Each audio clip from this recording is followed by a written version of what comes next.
Hello प्यारे बच्चों, स्वागत है आप सभी का एक नई वीडियो में। आज की वीडियो में मैं आप सभी को अभ्यास 13वीं के सभी क्वेश्चनों को सॉल्व कराऊंगा। यदि आप सभी को अभ्यास 13वीं का कोई सा क्वेश्चन नहीं आ रहा है तो आपको इस वीडियो को कंप्लीट देखना है।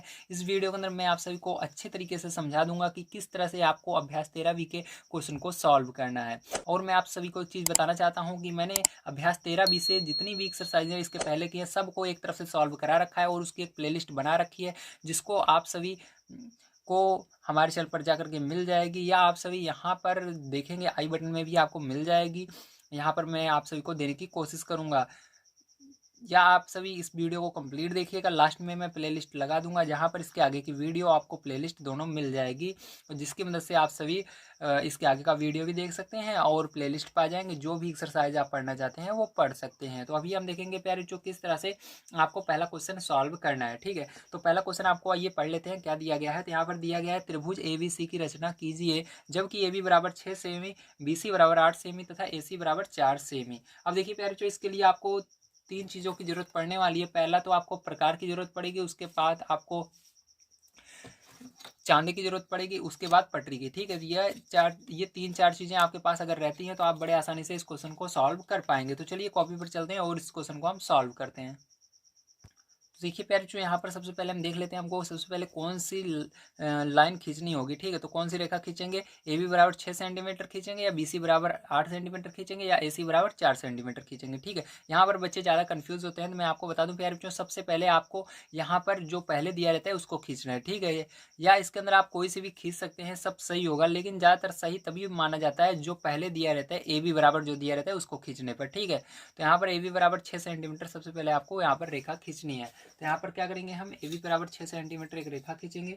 तो चलिए फिर जो यहाँ पर हम AB बराबर 6 सेंटीमीटर रेखा खींच लेते हैं। तो नंबर 1 ये आपका क्वेश्चन होने वाला है। तो यहाँ पर हल नंबर 1 डाल देते हैं हम, और यहाँ पर पहले क्वेश्चन के लिए हम क्या करेंगे, AB बराबर 6 सेंटीमीटर की रेखा खींचेंगे। इसके लिए आपको स्केल की जरूरत पड़ेगी।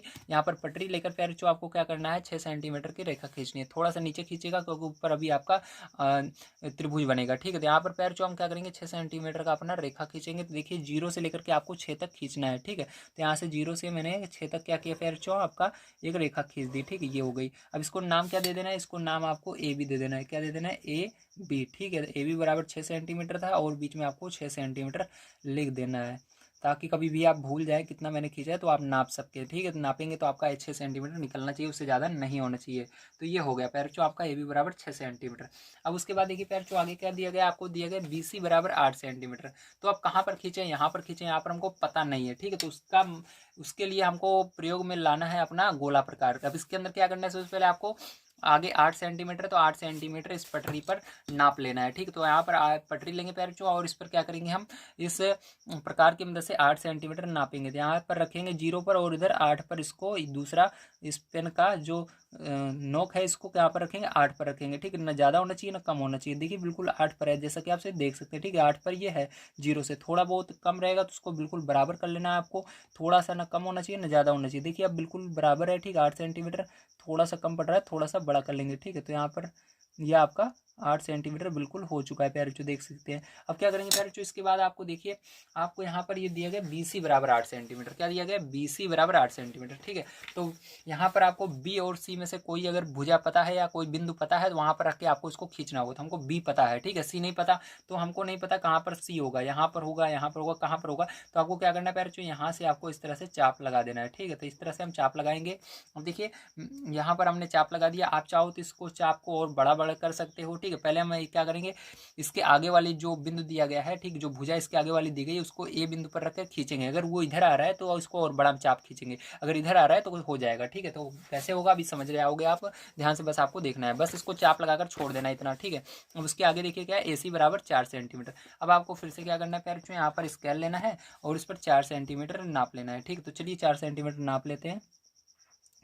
तो देखिए 0 से कहाँ तक जाना है, आपको 4 सेंटीमीटर तक जाना है। ठीक है, तो देखिए इसको बढ़िया से प्लेन में रखिएगा, बिल्कुल प्लेन में रहना चाहिए ये। तो 0 से 4 सेंटीमीटर पर जो इस तरह से हमने नाप लिया। देखिए 0 से कहाँ पर है, 4 सेंटीमीटर पे है, ठीक, जैसा कि आप देख सकते हो 0 से 4 पर हो चुका है। अब क्या करेंगे हम, यहाँ पर आपको दिया गया ये AC बराबर, ठीक, मैं आपको दिखा देता हूँ एक बार ताकि आपको समझ में आ जाए। तो AC बराबर, तो इसके अंदर A पता होना चाहिए, C पता होना चाहिए, दोनों में से एक चीज़ पता होनी चाहिए जहाँ पर रख के आप चाप लगाओगे।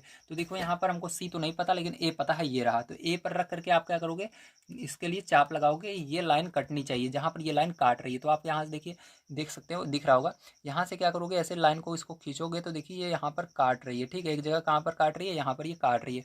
तो यहीं पर वो बिंदु C होगा जहाँ पर ये इस यहाँ से हमने रख कर चाप मारा था, और यहाँ पर A पर रख कर चाप मारा था, जहाँ पर ये काटेगी इस लाइन को वहीं पर C बिंदु होता है, ठीक है। तो इस तरह से किया जाता है। अब क्या करना है, आपको इसको A से मिला देना है, क्योंकि A पर रख के हमने एक चाप लगाया था, तो इसको क्या करेंगे, यहाँ पर रख करके हम ऐसे इसको मिला देंगे, ठीक है, इस तरह से। इससे आगे नहीं जाना चाहिए, बस यहीं से आपको ऐसे मिला देना है, ठीक है। तो ये आपको मिला लेना है इस तरह से। तो पैर जो इस तरह से मिला लोगे, और उसके बाद क्या करोगे आप, इसको इसको इस पर रख करके आपको B पर भी इसको मिला देना है, ठीक, इस तरह से। तो इसको रख के हमने क्या किया, B पर भी मिला दिया, ठीक है। तो पैर जो इस तरह से आप देख सकते हैं, तो ये आपका हो गया है। तो यहाँ पर जितना सेंटीमीटर का जो था उसको लिख देना है, इस बिंदु को क्या नाम दे देना है, C नाम दे देना है। और देखो पैर जो यहाँ पर ये आपका कितना सेंटीमीटर का थी ये वाली लाइन, तो इसको 8 सेंटीमीटर थी आपकी BC, तो इसको 8 सेंटीमीटर लिख देना है, ठीक है। और ये वाली लाइन जो थी AC, ये कितनी थी आपकी, ये आपकी 4 सेंटीमीटर थी, तो 4 सेंटीमीटर लिख देना है, ठीक है। तो फिर जो यहाँ पर आप सभी को समझ में आ गया होगा किस तरह से आपको पहला नंबर का क्वेश्चन सॉल्व करना था, ठीक है। तो यहाँ पर थोड़ा सा, हालांकि ये देखिए ये लाइन थोड़ा इधर आ गई है, आपको बिल्कुल इसके यहाँ से लेकर आ जाना है, ठीक, यहाँ से बिल्कुल सीध में कर देना है, इतना आप कर सकते हो। इस लाइन को थोड़ा सीधा खींचेगा यहाँ से, ठीक है। तो फिर जो ये आपका हो गया पहला नंबर क्वेश्चन सॉल्व। चलिए अब इसके बाद देखते हैं फिर जो इसका सेकंड नंबर का क्वेश्चन क्या दिया गया और उसको किस तरह से सॉल्व करना है। तो आइए प्यारे, अब देखते हैं हम अपना सेकंड नंबर क्वेश्चन। दिया गया है, निम्नांकित त्रिभुजों के जोड़े में भुजाओं के नाप अंकित हैं। भुजा भुजा भुजा सर्वांगसमता प्रतिबंध का प्रयोग करके बताइए कौन त्रिभुज किस त्रिभुज के सर्वांगसम है। उत्तर को सांकेतिक भाषा में लिखिए। मतलब क्या करना है आपको, जो जिसके बराबर होगा उसको बताना है, ठीक है। मतलब इसके अंदर आपको बताना है कौन सा किसके सर्वांगसम है, सर्वांगसम यानी बिल्कुल उसके बराबर है, ठीक है। तो यहाँ पर ध्यान समझिएगा। अगर आप यहाँ पर देखेंगे इस पहले वाले त्रिभुज में, तो यहाँ पर देखिए आपका जो त्रिभुज, ये इसके अंदर दो त्रिभुज बन रहे हैं, एक तो यहाँ से यहाँ तक बन रहा है, दूसरा इस ऊपर वाला, ठीक, त्रिभुज बन रहा है यहाँ से। तो देखिए यहाँ पर आप जैसा कि देख सकते हैं, इस ऊपर वाले त्रिभुज में देखिए ABC, ठीक है, ABC सर्वांगसम होगा किसके, ये सर्वांगसम होगा आपका CDA के, ठीक है, ABC होगा CAD के, ठीक है, समझ गए आप सभी। तो इसको लिख लीजिएगा। यहाँ पर मैंने कैसे समझा, क्योंकि यहाँ पर देखिए, यहाँ पर स्टार्टिंग यहाँ से हो रही है, ठीक है, ये कहाँ पर है, बिल्कुल इस लाइन से जुटा हुआ है। तो यहाँ पर AB, ये बीच वाला हम ले रहे हैं, जो लाइन से नहीं जुटा हुआ इसको बीच में ले रहे हैं B, ठीक है। इसी तरह से यहाँ पर ये C है, इसी तरह से इसमें भी लेंगे C। अब देखिए ये बीच, जैसे यहाँ पर B जो था ये बीच में था, जुटा हुआ नहीं था, इसको भी हम बीच में ही लेंगे, ऐसे नहीं लेंगे कि ये A ले लेंगे, ठीक है। आपको इस तरह लेना है ABC और इसको आगे CDA, ठीक, इस तरह से लेना है, ध्यान रखिएगा, ठीक है। अब देखिए यहाँ पर हम देखेंगे, तो यहाँ पर आपको कुछ इस तरह से लिखना है इसके अंदर। पहले में त्रिभुज ABC सर्वांगसम का निशान कैसे होता है, ऐसे दो लाइन होती है, ऊपर से होता है, ठीक है। तो सर्वांगसम त्रिभुज CDA, ठीक है। तो इस तरह से आपको लिखना है, त्रिभुज ABC सर्वांगसम CDA। अब चलिए इसका सेकंड नंबर क्वेश्चन हम देखते हैं और उसको भी समझते हैं।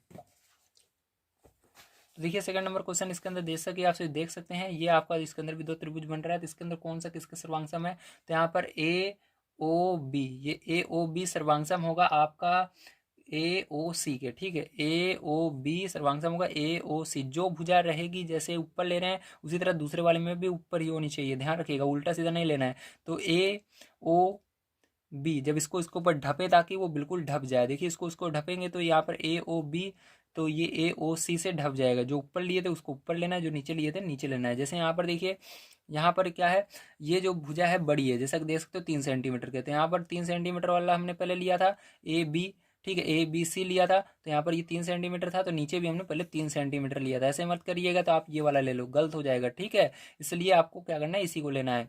चलिए आप समझ गए होगे। आप देखिए यहाँ पर आपको कैसे लिखेंगे, यहाँ पर सेकंड नंबर में लिखना है आपको, त्रिभुज AOB इक्वल टू सर्वांगसम त्रिभुज AOC, ठीक, ये होगा। अब चलिए इसका तीसरा नंबर देखते हैं क्वेश्चन।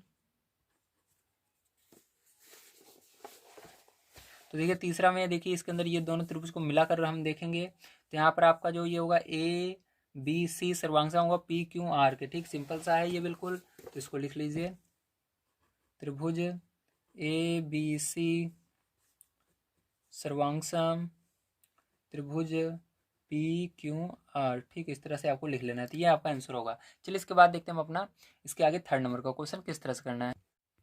तो देखिए 3 नंबर को क्वेश्चन आइए पढ़ लेते हैं। हमको क्या दिया गया है, पार्श्वांकित चित्र में ए डी बराबर डी सी और ए बी बराबर बी सी। तो यहाँ पर कह रहा है ए डी जो है ये डी सी के बराबर है और जो ये ए बी है ये आपका बी सी के बराबर है। ठीक है, तो क्या फिर पहला नंबर यहाँ पर है, क्या त्रिभुज ए बी डी सर्वांगसम होगा। इसको सर्वांगसम बराबर नहीं पढ़ेंगे, सर्वांगसम बोलेंगे।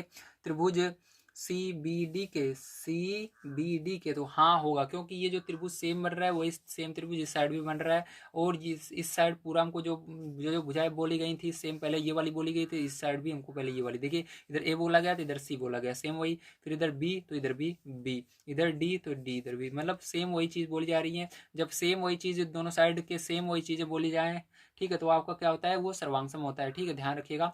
यहाँ पर सर्वांगसम तब माना जाता है जब उसके अंदर थोड़ा सा भी एक्सचेंज ना हो। जैसे ये सेम टू सेम त्रिभुज है, उसी तरह सेम टू सेम जब हम मिलाएं तो ये वाला भी बने।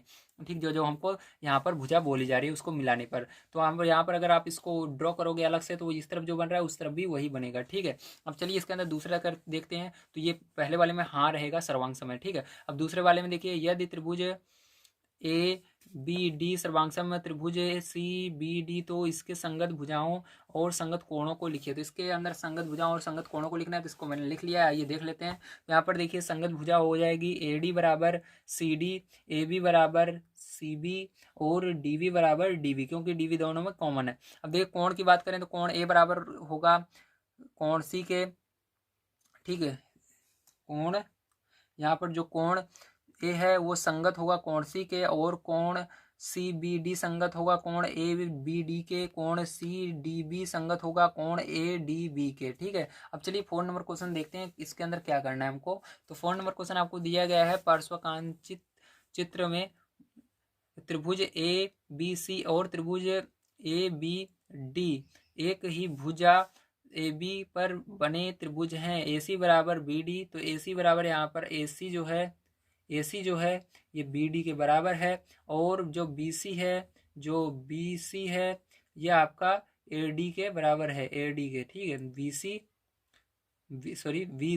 सी ये वाला और ये वाली जो लाइन है ये वाली लाइन के बराबर है, बी सी ए डी के बराबर है। ठीक है, तो यहाँ पर आगे कह रहा है निम्नांकित कथनों में कौन सत्य असत्य है। तो देखिए आपका पहला नंबर मिलाएंगे हम त्रिभुज ए बी सी। तो ए बी सी देखिए, ए फिर बी फिर सी। पहले हमने क्या लिया, ये बड़ी वाली लाइन ली है इसके अंदर।